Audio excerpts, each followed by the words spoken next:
Hello, and welcome to another episode of a weekly deathmatch. An episode I didn't nearly forget to record. Nope. Definitely in the back of my mind.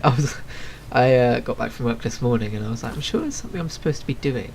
Oh shit, it's Sunday! So, I've decided I'd finally get recording in Quake Champions figured out, because if you remember I tried to do it before and it didn't work out. Turns out that when you try and have shadow play running in this game when you're running it in borderless mode, it's not a fun time, but if you do it when it's in full screen mode, it's fine. You do get the occasional lag spike.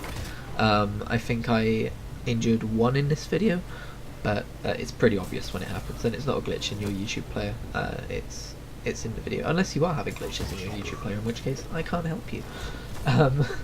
So this is, remember when I was saying about how I like to do Instagib against bots because people online are insane? Well, this is Instagib online. It's in Quake Champions as well, which I haven't had a lot of practice in for Instagib. But I think I did okay. I actually quite liked how some moments in this match turned out, so I decided to keep this recording. Even though, spoiler alert, I do come sixth out of six players, but at some point I'm in like second place, and like I get a killing spree at one point as well. So, but it's a good game. I think it was quite close. It doesn't show you all of the kill deaths at the end of the game, but I feel like it was probably quite close because I kept changing position. But now that I'm done justifying last place, yeah, QuakeCon is going on at the minute, so they just announced that Quake Champions is now free to play forever. So the way it works is that it works a bit like a MOBA in that you get the Ranger, and I'm not sure if you get another champion or if you just get Ranger, but he's a pretty standard champion. His ability is that he can throw a teleport thing.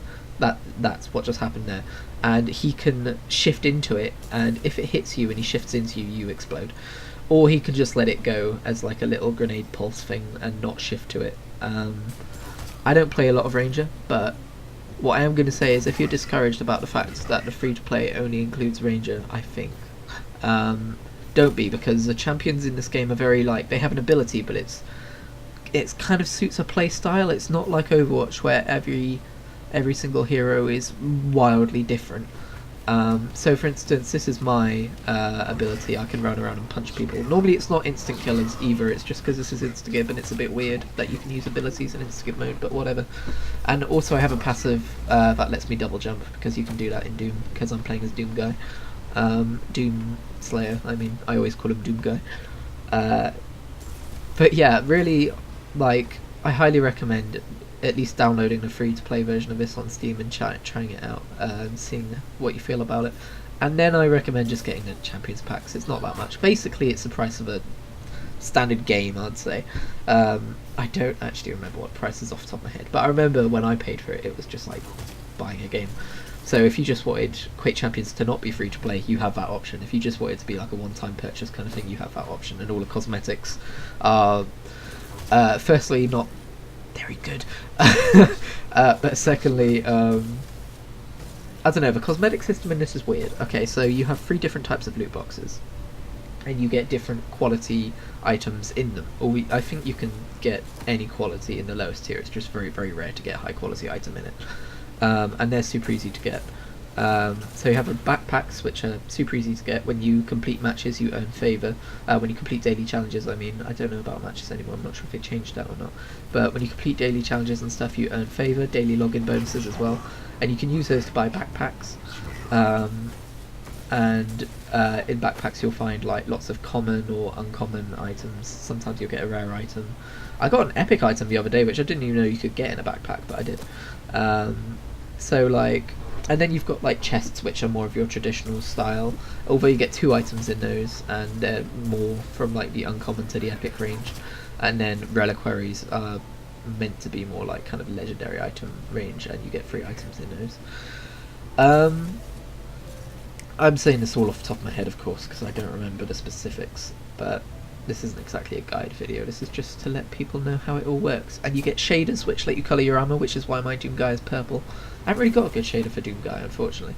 And then there's also, you can get shaders for weapons and stuff as well. And then there's also different skins you can get, but the skins are weird. They're modular, so you get a set of free... Oh yeah, that's where the lag spike happened.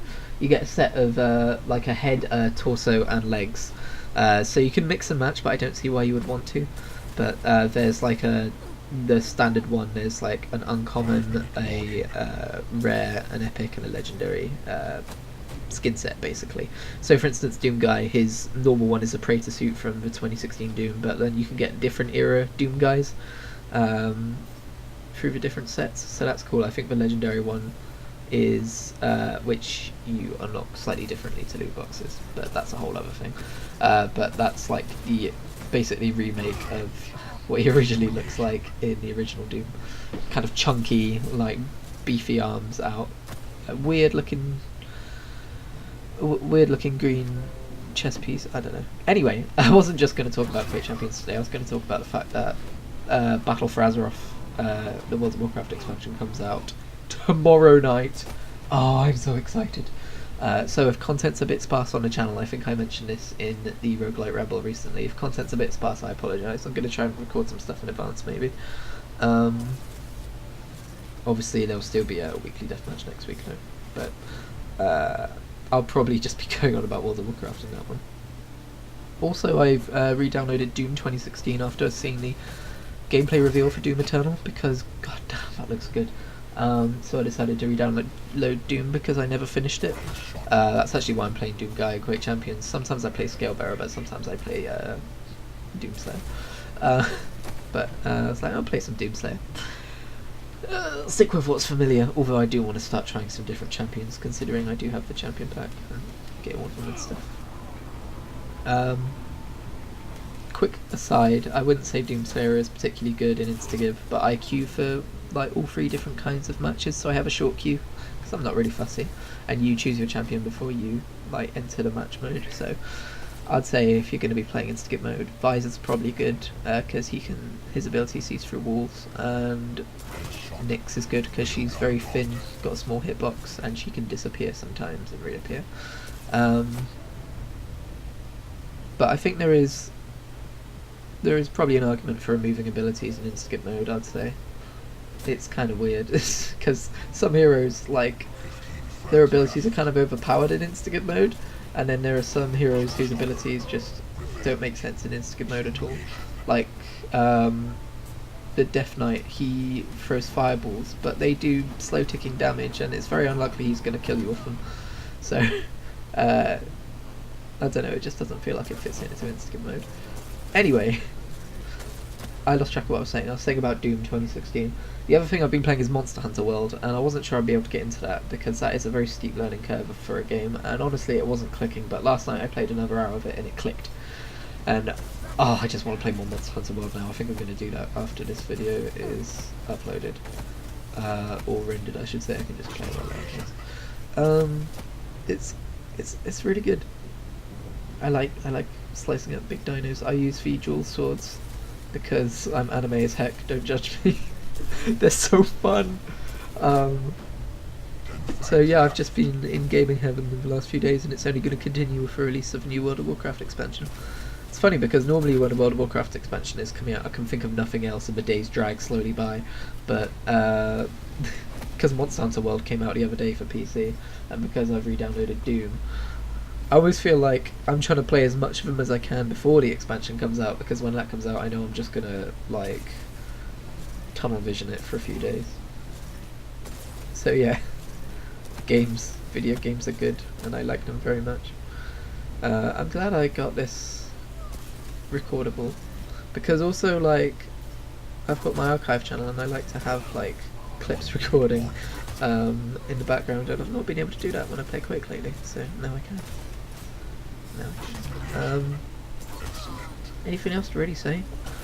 Oh yeah, another thing about Monster Hunter World was that I couldn't really run it in high settings. I was getting a little bit upset, and then I asked Shadowplay, I asked NVIDIA Control Panel or whatever it's called to optimize it, because that's the thing you can do, and it chooses the best settings for your setup, and it did that. I was like, okay, cool. I didn't really look at them. I booted the game again, and it was up at like 1600 by 900 or some shit, and it was all on the lowest settings. I was like, what? So it looked like ass. But then I finally did enough tweaking last night to the point where it looks really good, and it runs at around about 45 frames a second, which I'm happy with. So yeah, The video in the preview window looks like it's gone a bit janky. I'm not sure if that's in the recording or just in my editing window. Hopefully you didn't see that. It seems to be back to normal now. Anyway, thank you for watching this video. Instagib is hard. Don't judge me for getting last place. I think I still did pretty good. I'm gonna give myself a pat on the back. Thanks, me. You're the best, me.